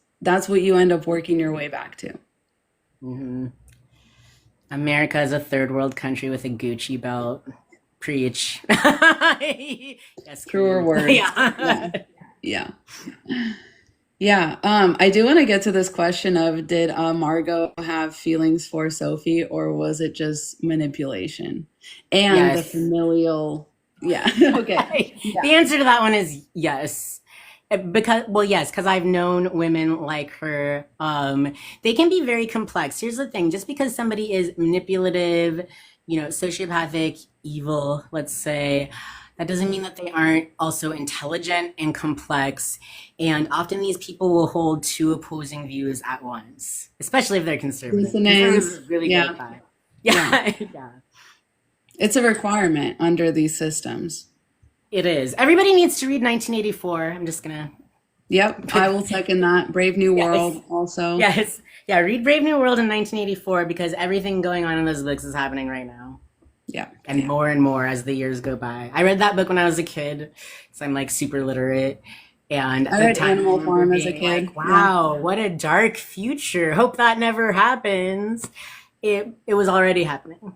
The 90s were such a blissful time. And it's like nobody, it's almost like, when a tsunami wave is forming, it actually like kind of pulls back from the shore before it comes back in full force. It's like, yeah, Yeah, right. we're there. We're Yeah. at that point.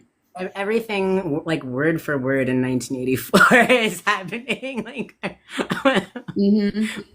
build back Animal Farm better. too. It's Yeah. like all the new speak going on. Anyways, That, it just makes me feel like, man, even if there were time travelers from the future trying to warn us, that's how they would have to do it, and none of us would understand. Like, that's how they, you know what I mean? Like, that dude might as well have come from the future and wrote these books, and for real. it Yeah. wouldn't have helped because we were just No. not there in our Like I do feel like the stress of, the pandemic and everything like that kind of like set us on a different course as the proletariat, the sort of Yeah. the people, the working class, and the rich are really trying to walk us back from that. And it's, yeah. Yeah. Well, because they see an opportunity. They Yeah. see an opportunity to have even more power than Hmm. ever. Hmm. So they just being the wealthy and being able to buy whatever they want just wasn't enough. Yeah. It never is. And I think this show kind of shows that too, because it's like, man, sometimes I think about like, man, if you had more in you than sociopathy, Mm. wouldn't you just be kind of happy like being like a kept woman, like, because the whole thing of like Jen and Margot tried to have kids for years, but here she is, she got pregnant by like a high schooler. It's like, so Right. you kind of know that she was messing, like she was fertile the whole time, and The like, yeah, whole maybe time. Jed is infertile, but like chances are she was preventing that pregnant because she did not want to be a mother. Like she knows how, like she can see in her sociopathic mind that that's actually like a handicap for women. And Yes. so, and that's the reason why she got that termination too, because she could have pretended like that's Jed's kid. You know what I He mean? could It's have. like, oh man, And like he would have never been he the would have wiser never because he's known. dumb. Mhm. Like, let's be real. That man is dumb. Like, that man is Yeah. so far up his own. Yeah. Yeah. So it's like she could have kept it, but she knows that being a mother is a handicap. She knows that it's not going to play well for her. And it's like, man, you could have just taken that to its logical conclusion, just enjoyed your designer clothes. Like I just think about that and I'm like, dude, it's not Mhm. that hard. Like why is there no stopping point? Like why is there no, you're just not satiated. You just got to keep going. Like it's this whole thing like Right. And I mean, and Jed also is not happy, having the trophy wife and the house that everyone is jealous of, and the ability to openly have schmecks with as many women he wants without having to worry about his trophy wife leaving him and having to replace her, right? yeah, an The, expensive the divorce or hassle of whatever. having to Yeah. replace her, because that's all Yeah. it is for a man, by the Yes. way. He, Keeper he to wouldn't be keeper. like sad. He would Yeah. just be sad that, oh, now I have to do the work of getting a new one of you. Dang it. Like, Mm-hmm. yes. Yeah. Oh God. The stories I could tell. My father was a super misogynist. He was the type of person who said the quiet part out loud. So that's probably why I'm so wise to all of this. No, Like, seriously. Yeah. Because I had to like learn this. Like, I mean, I definitely was told some of it explicitly, but like not like that, not like you. You know what I mean? I had to kind of you need to do some research. Yeah, you had to like, Mhm. yeah, I remember in some of your videos talking about how like you went to women's Reddit and it just opened your eyes to the Yeah. horrors. Yeah, but I Yes. lived those horrors. Yeah. My father had 8 wives. Yeah. Yeah, he had 8 wives, and his favorite wife was the wife that, when she left, she brought in a new wife to take her place so that he didn't have to go look for another one. Literally, words out of his mouth to me as a child. Yeah, that was his favorite wife. I thought it was going to be the one that bore him the most male children, but No, no, he hated male children. No, this is a completely different experience oh, I than love yeah, this. That's yeah. like that cult thing of did you watch that documentary, the one about the The FLDS. yes. Yes, Was that yes, kind of more yeah. your experience? Yeah, no, yes, I grew up in a cult, and my dad was one of the cult leaders, and boy children are a competition, so they get kicked out at a young age, a very young age, uh, or worse. Wow. Did I grow up Mormon? No, but it was very Mormon-esque, so I converted to LDS when I left. That is too, oh my gosh. Because It's it too was very crazy. similar. So Mormonism felt very familiar and like comforting. Mm, So yeah. interesting comment that's like a pick me dad. I wonder if the power dynamics work the same way though. Because like do men want to be picked by women, or is it more about control and more about I think it's more about getting the status from other men. yeah, It's exactly. yeah, right. No, It's a they pick care me about for other men. men so Yeah. much. They're so right. That's bringing it back to what we were talking about. How men need to decenter men. Yeah. All men care about is the opinions of other men over any women or even their own opinions. Mm-hmm. Someone's asking what's the difference? Do you wanna Yeah, so FLDS, that stands for Fundamentalist Latter-day Saints, and LDS is just Latter-day Saints. And there's a lot of differences. Most people don't know this. There's 18 different branches of Joseph Smith-based religions. At least it always 18. gets like this. Yeah, yeah. But so FLDS was just one particular offshoot, but their main difference is that they believe in the celestial marriage, which is plural marriage. And so, like, you have to be married to multiple women to get into heaven.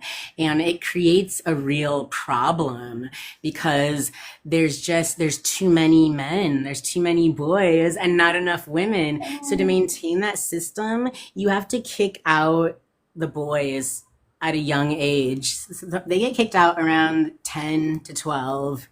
I just It's abandon. the ultimate like hypergamy though, right? And it's kind of like men creating it because it's like that's the setup that lions have. That's a lion pride basically, but like forced.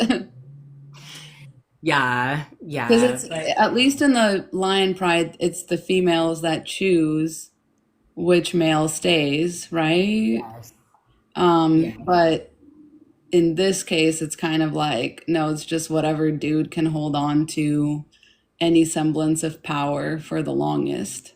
Yeah, well, in the Eva DS, it was all that one guy. He was literally choosing all of the marriages, and it. Anyways, we're not talking about that this episode, though. That's a whole. That's Yeah, such that's a. a, I could go I on a was gonna tangent. That is say, a completely other topic. episode is right. This is episode one. We have a lot to learn from Jace, and as long as, he kind of wishes to share with us, like I will absolutely, continue learning. Anytime you want to do this, because this is like already we've unpacked more on this live than, you know, I I usually do know. with myself or with other Yeah. people. It's just like, it's because you have such a deep and visceral understanding of the systems of oppression that oppress all of us, but they just oppress you a lot more. And so that's just how it works. It means you understand them more. It means you know them and how to navigate them. And not only that, but you had to learn how other people navigate them. So you know a lot more about other people than they do about themselves because a lot of people just live in like blissful ignorance of their own privilege and that's how they want to keep it. That's why the White House right now is like, what about slavery? Wasn't even Yeah, they that want to bring bad. that back, by the way. Yeah, they're like, That's why all are we part of a rollout program of we did not beat the South hard enough. I see that now. mm-mm. Like, we It should have was beat them not enough. harder. Yeah, yeah, absolutely. So yeah, it's just like people want the powers that be benefit when there's ignorance. Hmm. Hmm. So yeah. I knew some half black Mormons since I grew up mostly in Vegas. That's an interesting way to put it. I am biracial. I would never call myself half black because there's no such thing. Black is black. Nobody has ever called me half white. Oh, that's a good point.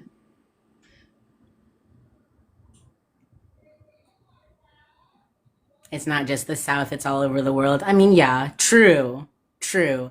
But, you know, enslaving human beings as an industry was perfected here in the empire. Absolutely, because a lot of people just didn't have the like opportunity. I hate to say it like that, but it's like that, you take a lot of people out of Eastern Europe, they're going to be racist. Like they're not, you know what I mean? Just because they don't have Yeah, we've the, all seen that Santa that y'all have over there. I can't remember which country has Santa Claus and his 8 black men. Oh, you don't know about this? Oh yeah, it's in some Scandinavian country. Their version of Santa Holland. Claus okay, yeah, Holland has 8 black friends. They call him his friends now, but they were not his friends. And they were not elves. Oh no, no. Uh yeah. And like if you were bad, their version of Santa Claus will send his 8 black friends to whip you. Yeah, Mhm. yeah. It was very problematic. I think they still do it. They tried to soften it by being like, no, those are his friends. He has black friends. Wow. Yeah.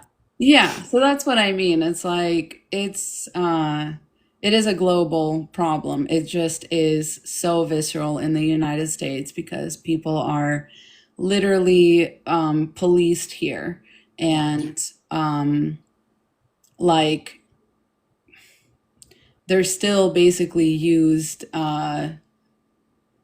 there's like an intentional lower class created. Like there's like different intersections that apply on top of that where it's like poverty, forced like all that kind of stuff. And it's yeah.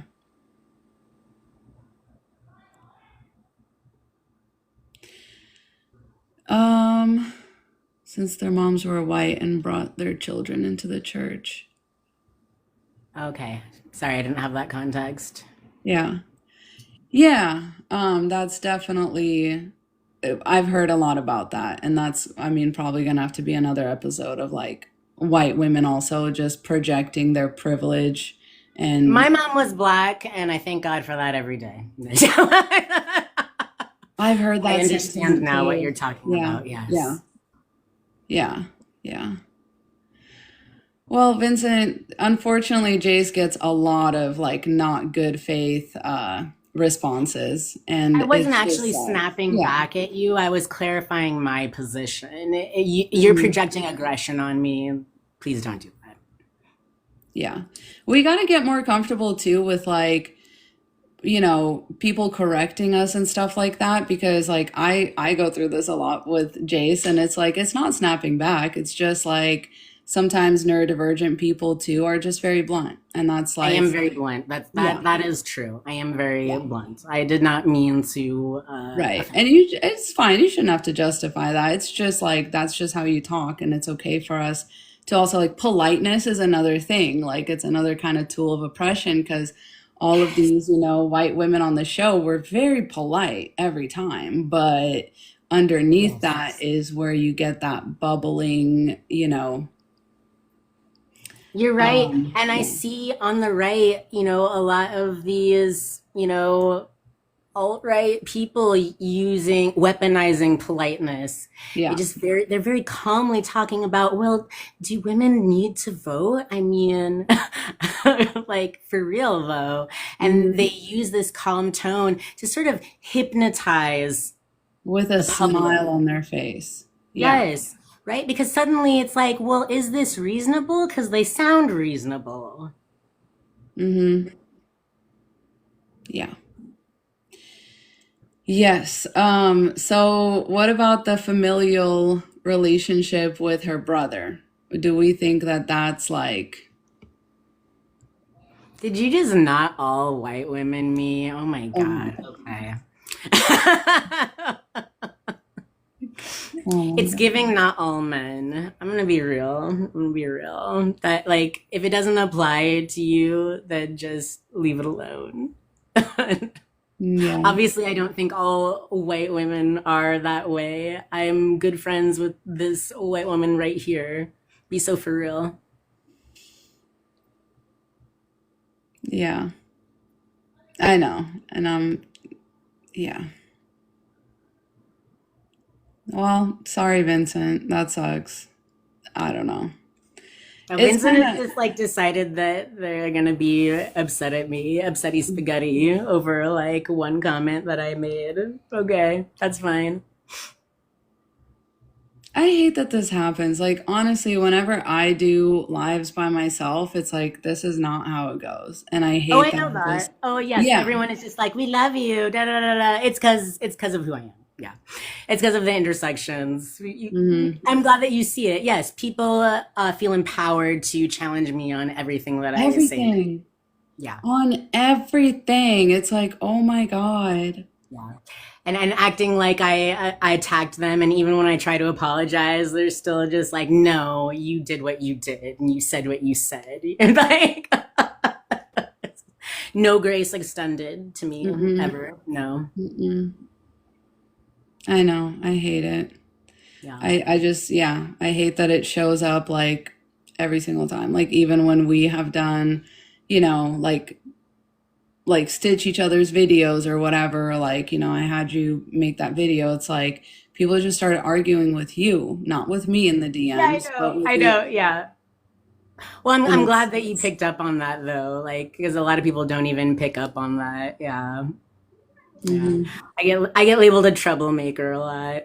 But one day I just decided, you know what? They're going to label me a troublemaker. I'm going to fulfill that wish. You're going to get trouble. I'm not going to shut Mhm. up. You're not going to Mhm. silence me. And that's why I am so strong and wise. So take notes, y'all. I know y'all are about to see a villain arc. Oh, I find that wild because ever since I've known you, Jace, you're so incredible. Thank you very much. Bracelets by Linda. Ooh, I want to see your bracelets. Everybody go follow them. Mhm. Yeah, and it's I just hate how hard it is for people to just believe other people and like step into people's shoes and not even step into people's shoes because that's not even like a, but it's just like mentally even to just imagine. And it sucks that like, yeah, whenever women, I did experience this with men because I had, certain men that I kind of knew in real life when I first started talking about this stuff. They were like, yeah, whatever, until it hit too close to home, until I said something about 50-50 is not beneficial to women. And they were like, well, I do 50-50 because my mom didn't have the resources to leave. And like me and my wife, and I was like, okay, but that's your mom though. Like you're a man. Like that's different. Also, if you plan on having children with your wife, 50-50 is like the worst deal ever for her. I'm sorry, but what 50% of the child are you going to birth or carry or even Yeah, raise? Let's be for honest. Like, real. For real. Yeah, for real. Yes. so no. And then he like unfollowed me. And Yeah. multiple men have. It's just like, Well, people don't understand that like giving birth is labor. Like when they call it going into labor, the whole thing is labor. Like very people painful. act like it's just nothing. I've even had like feminist women on the left argue with me that giving birth is no big deal and that's just what your Hmm. body naturally does. It's not work. Hmm. Wow. Yeah. Yes, it can be life and death. Yeah, we have the highest maternal death rate in the world, by the way. Especially if you're a black woman. No, I understood what you meant. Yeah, yeah, thank you. Yep. Most men think reproduction labor is natural, so it doesn't count. Yeah. I talk about reproductive labor a lot on my TikTok. Most people don't know reproductive labor doesn't just entail giving birth. It covers all of the labor that is traditionally associated with women and femininity And it's the labor that is required to keep the cycle of life going. So not just giving birth, but also the cooking, the cleaning, the scheduling, home decorating. These are all the things that build an actual life, not money, not a career. Right? Mm-hmm. These are the things that keep life going. That's reproductive labor. And women do reproductive labor, including trans women. Trans men often still do all the reproductive labor, and femmes in gay male relationships often do all that reproductive labor as well. Yeah, well, one person just gets to like write it off, like, oh, I bring in the money. And it's like, okay, well, this is exactly why men kind of, that's why money benefits men too, because they can just say, oh, I bring in money. It's like, okay, that's one skill. Yeah, I know, right? And you Okay, invented that you're skill. a You invented retriever. that, girl. Yeah, Like, congratulations. Like, right? Like, we didn't okay. actually need that one. You made it up. That's what I'm saying. It's like, and men too, it's like, okay, well, then let's look at single men. Okay, you make all the money. There's no woman to waste your money on stupid things like, there's no femme to waste your money on stupid things like decorative pillows and da da da. Well, let's see how you live. Let's see. And also, let's Let's see see how much how money is in your bank let's see how account. you like how you live. Exactly. They don't even like it. They don't like how Hmm. they live. Hmm. Right? There comes a certain point where every man is like, this place could really use a feminine touch. Exactly. That's why we call it that, right? Because it's like not something that cis men want to do. And it's like, or anyone that kind of identifies as, masculine under the patriarchy. Cis Like, het men, yes. And masculine, yeah, men. because this Mhm. can, this happens with, I'm sure, all sorts of, it's just like whatever you kind of identify closer to. Because I've heard things about, masked women that kind of take on these same patriarchal standards of like, no, I'll just go to work and I'll just bring in the money, and all the stuff you do to decorate is like stupid and I don't care about it. And it's like, God That's a forbid. very It's like, complicated topic. I don't feel comfortable talking about that in this live because that is a very complicated and whole other topic. yeah, no, I agree. It's just one of those things where it's like, you're just approximating yourself to the patriarchy, and money is one of the ways that people can do that. Money is one of the ways that even people like Taylor Swift do that. It's like you approximate yourself to the patriarchy, and then it's like, oh, if I were a man, then I'd be the man. And it's like, oh, okay, well, why do you want that? Like, why is that? And it's like, you never will be. That's the joke. Like, it's kind of like you're writing the thing that, yeah, like that's true. Yeah. So it sucks. It's just like money is one of those tools of manipulation that doesn't allow us to deconstruct all the other harmful aspects of the hierarchical existence that we've all been forced into. It's Yeah. like one of the main drivers of, people not wanting to deconstruct. Well, yeah, I mean, capitalism, patriarchy, and a certain color supremacy, I call them like the three-headed dragon. They're all combined, they're all Hmm. intertwined, and like they all prop up each other. Yep. Which is why, we say if there was no patriarchy, like there would still be an awful hierarchy going on because supremacy would still be around and they're almost the same thing. Pretty much. It's like the original supremacy. It's that Yes. men are better than women or something like. Yes. So, Yes. yeah. It's the original lie, the original Right? sin. Yeah. I don't know. Is that we're not really equal.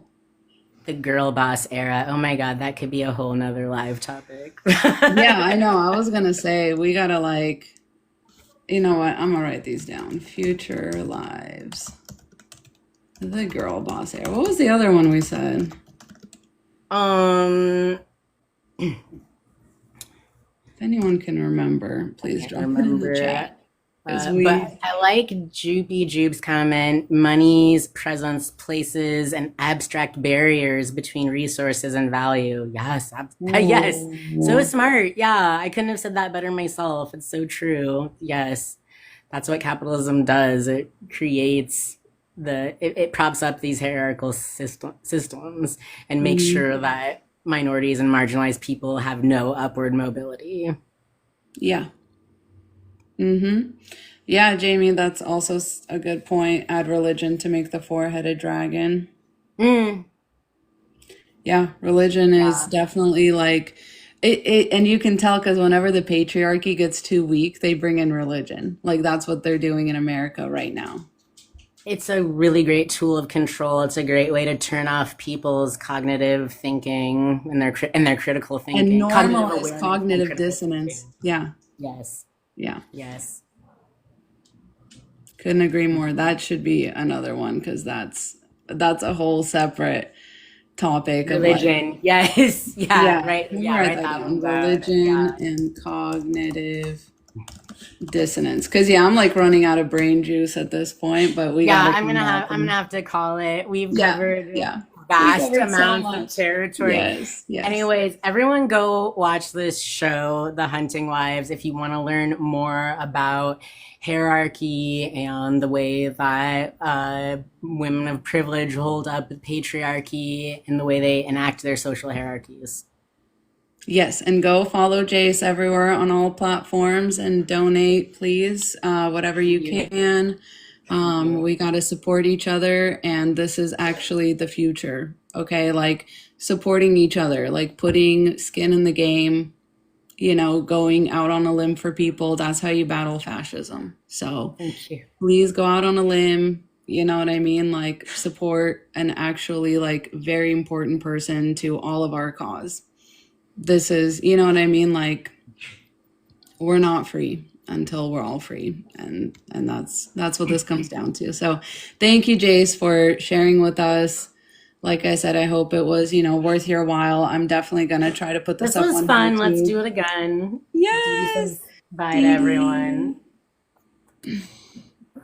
All right. Have a good day, y'all. Yes, have a good day, y'all. Thank you so much for being here.